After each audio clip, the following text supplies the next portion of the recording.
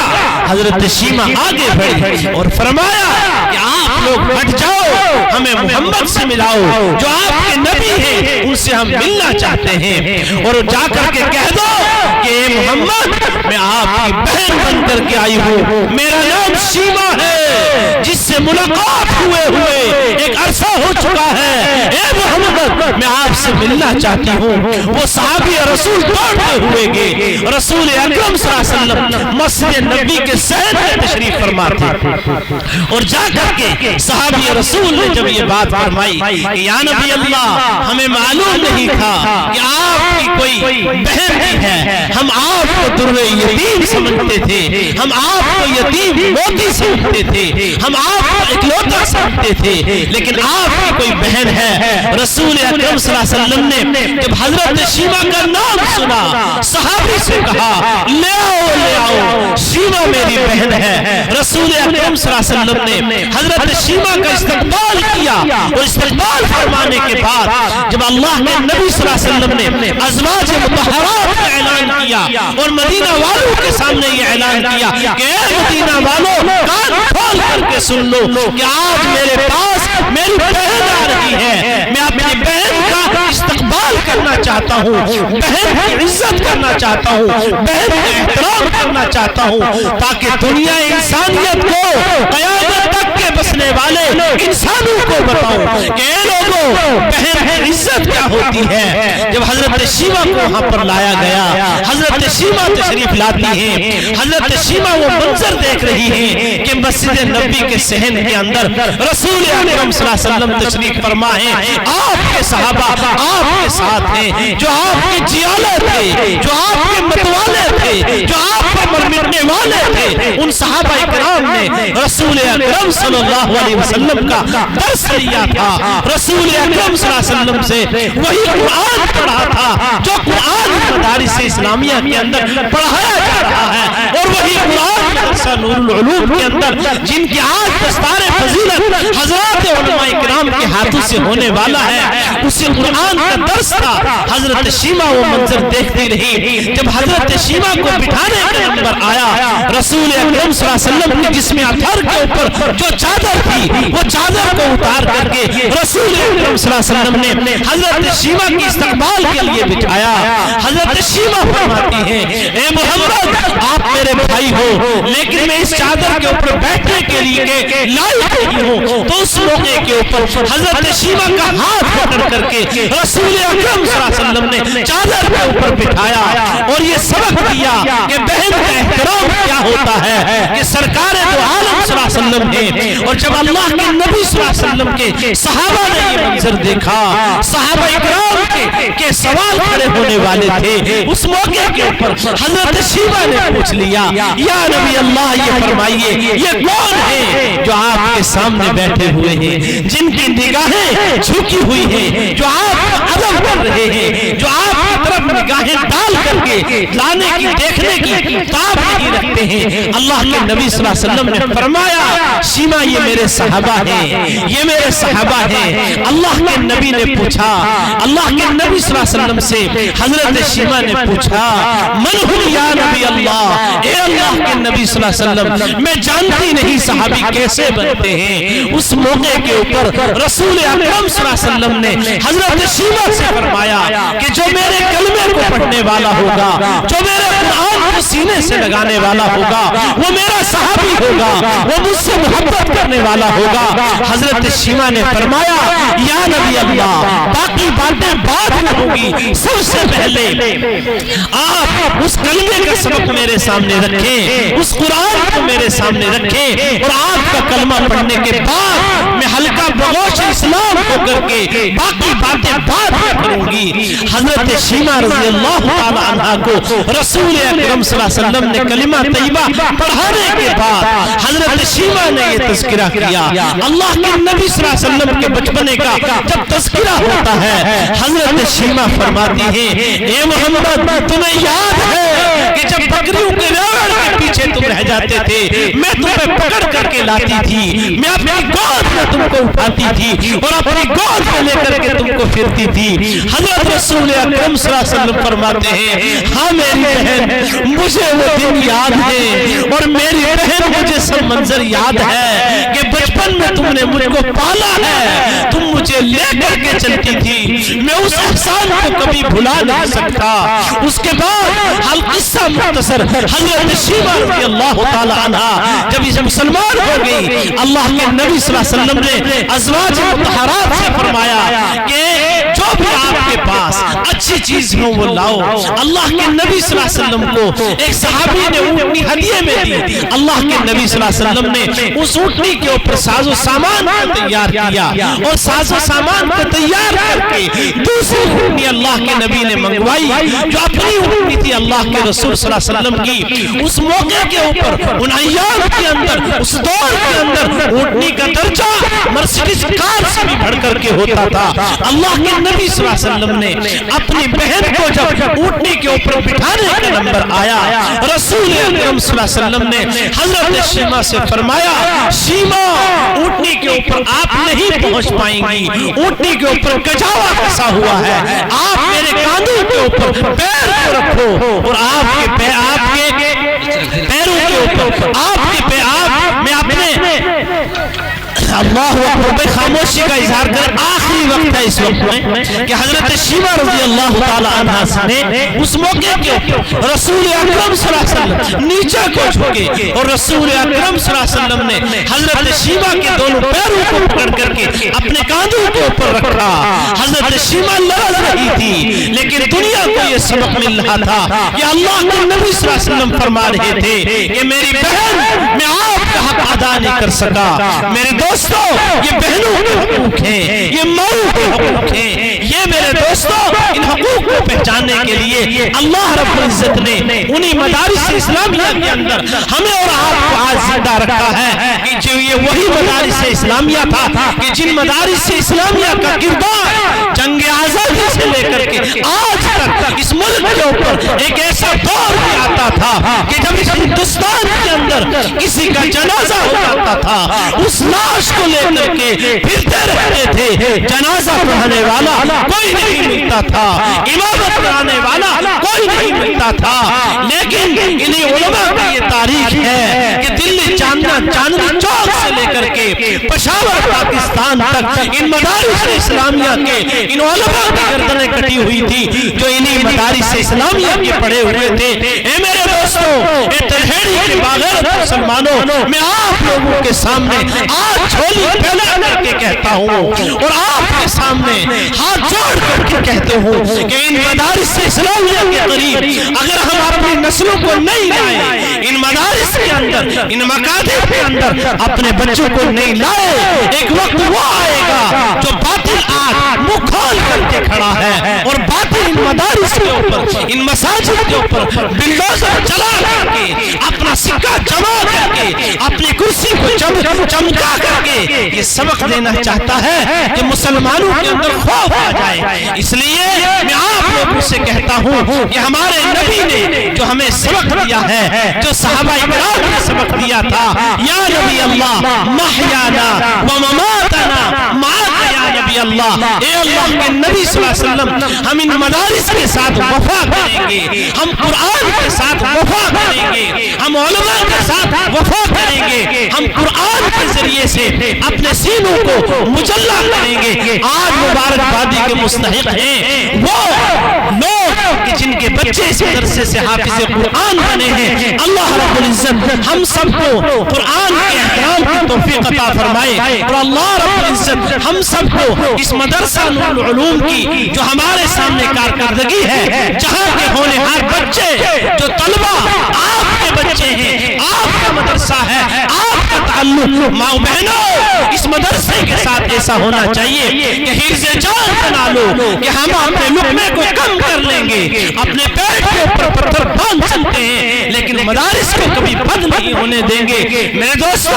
یہ امتحان کا موقع ہے اور یہ ایسا موقع ہے کہ زیادہ سے زیادہ ان مدارس کی مدد کر کے ہم ان مدارس کو آباد رکھیں گے، ان در و دیوار کو قال اللہ قال رسول کی صداؤں سے آباد رہیں گے۔ اللہ رب العزت ہم سب کو کہنے سننے سے زیادہ عمل کرنے کی توفیق عطا فرمائے۔ ابھی جلسہ جاری رہے گا، حضرات علماء کرام، صدر محترم